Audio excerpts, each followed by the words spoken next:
So my entrepreneurial journey was quite difficult, but if you have the necessary skills and talents and the hard work, the organic one, you're actually going to survive in your entrepreneurial journey. Because entrepreneurs, the business stuff is 80% mindset and 20% tactics, strategies, systems, and then the technicalities that you need to build a business that is successful, and then the management, marketing, sales, etc. and so forth. But many entrepreneurs don't actually do the most basic thing, planning, which is goals, and then you actually go into organize it. So I'm going to actually give my personal experience on how I haven't actually built a business, honestly. Listen, it's a successful one or a real one, but but as an entrepreneur myself, my reflection is it's important for us to have goals, especially if we are young, because this doesn't actually apply only in business,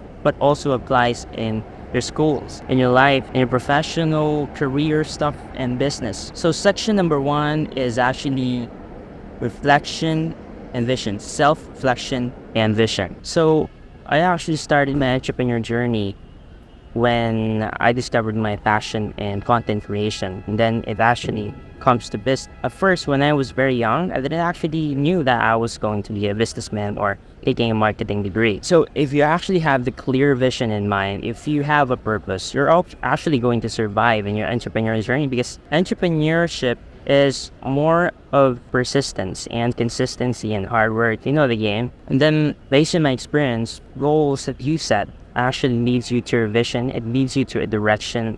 It leads you to clarity on what you're going to accomplish, and then it leads you to your future, because there's a quotation that says that the future will depend on what you do today, and what you do today will depend on the goals that you've set out in your life. And for me, goals are a game changer. Section 2 is building smart goals, making smart goals. What we mean by smart is goals that are specific, measurable, attainable or achievable, realistic or relevant, and then time bound, or those who have deadlines. It's important for us as entrepreneurs and leaders to actually develop those smart goals that we have in mind. As a leader myself, in a specific setting like my school and group mates, I actually always set deadlines and that are achievable depending on my group mates. I analyze their talents, their skills. So it's more like a management and staffing and human resource management, which is essential for entrepreneurship. So whenever I actually make a goal or a deadline or a project with my team,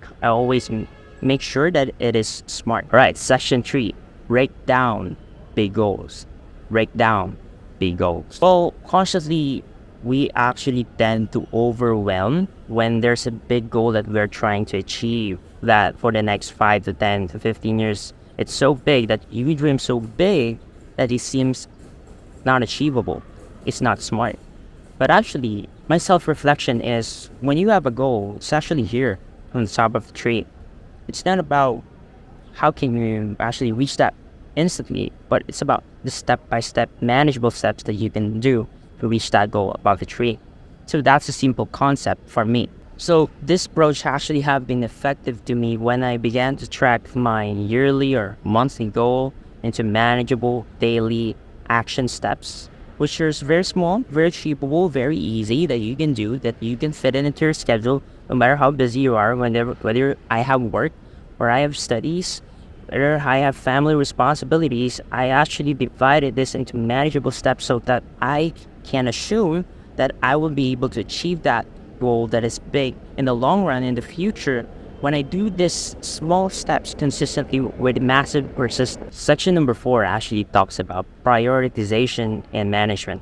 Prioritization and time management. I actually list down my priorities weekly because every week my priorities change so drastically.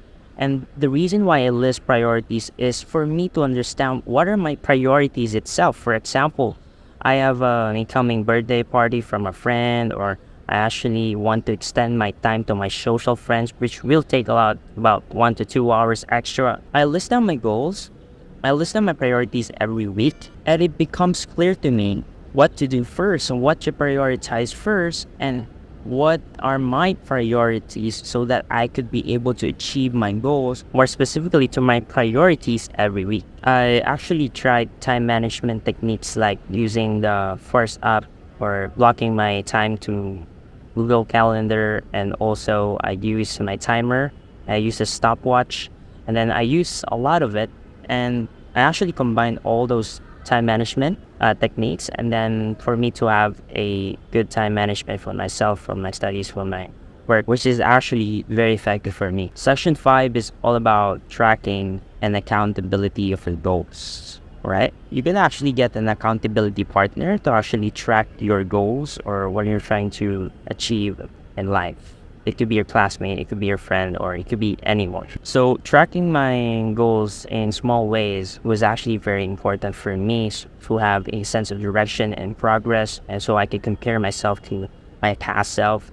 And also I try a little bit of rewards for myself whenever I achieve my goals, whether it's daily, weekly, monthly. So it's important to have reward systems. You may actually heard this a couple of times, millions of times in research and as scientists and YouTubers, which is actually true, that you need to reward yourself, not for yourself, but for your brain to actually have a go signal that what you're doing is actually rewarding, so that your brain automatically depicts that setting goals and achieving it is actually worth repeating, because you're already rewarding yourself and you're giving your brain a sense of dopamine to actually achieve your goals. So periodic goal reviews, maybe weekly or maybe monthly, but mostly for me, I actually analyze my goals every week so that I would be able to actually adjust and revise my goals for the next week.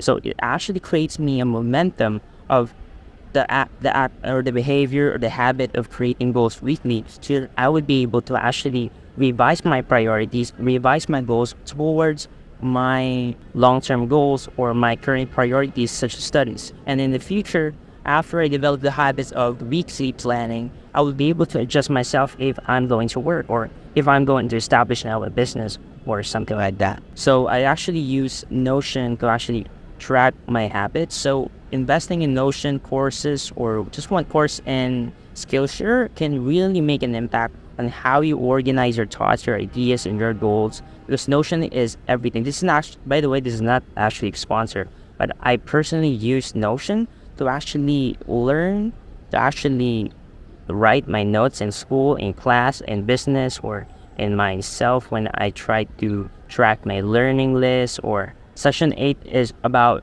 mindset and self-improvement. So the role of growth mindset in actually achieving my long-term goals was significantly very impactful and it's very important for students or entrepreneurs or workers like us. Because if we have a growth mindset, we actually get out of our comfort zone, get out of our fear, that, and then we'd be able to achieve more and more and more and take more risks and learn from it.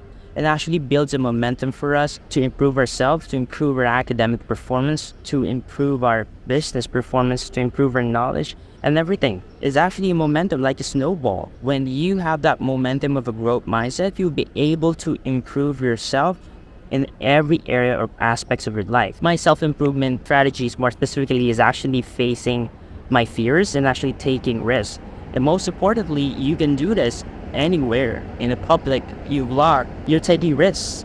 It's very shy, but I tried to, and then I'd be able to actually overcome my fears step by step. So what you can do actually is to talk to someone you genuinely interested at, and that is kind of random to you, then approach them and actually build your communication skills. So that is one way to actually build your growth mindset, to actually take risks. And I've been an introvert myself, and now I've been an extrovert where I'd be able to perform in my class top for now. Section number 9 is stay inspired and committed. So motivation was not actually one of the reasons why I am achieving my goals daily. It's actually discipline and stoicism.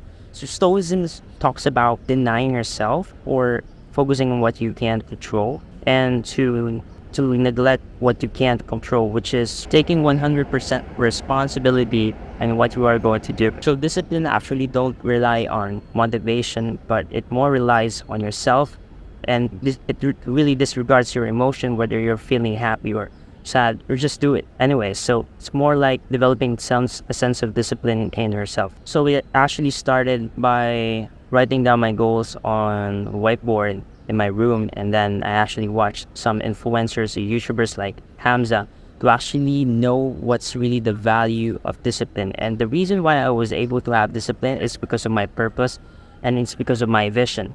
That's why I be able to actually be persistent. And I can recommend you the book called The Compounding Effect and Think and Grow Rich by Napoleon Hill, which actually talks about consistency and persistence, and actually helped me along the way to see its value, its benefit. And surprisingly, I've applied it in my habits, which actually is a game changer for me. So my journey for me was actually I started reading the Atomic Habit book, and then it's actually compounded. And it's one of the reasons why I'm so disciplined, or I'm so productive in every aspect of my life, that I would be able to track my time 24/7, just like literally even my sleep.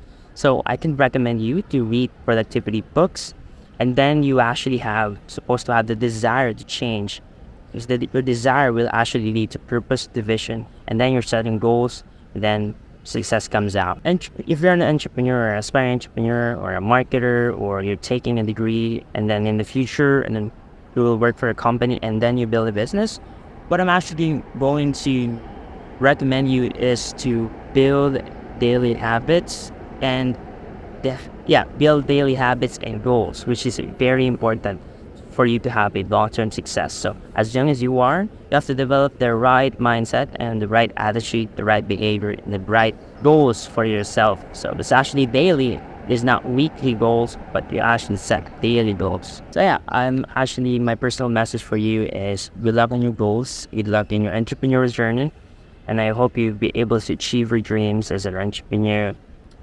Fired up.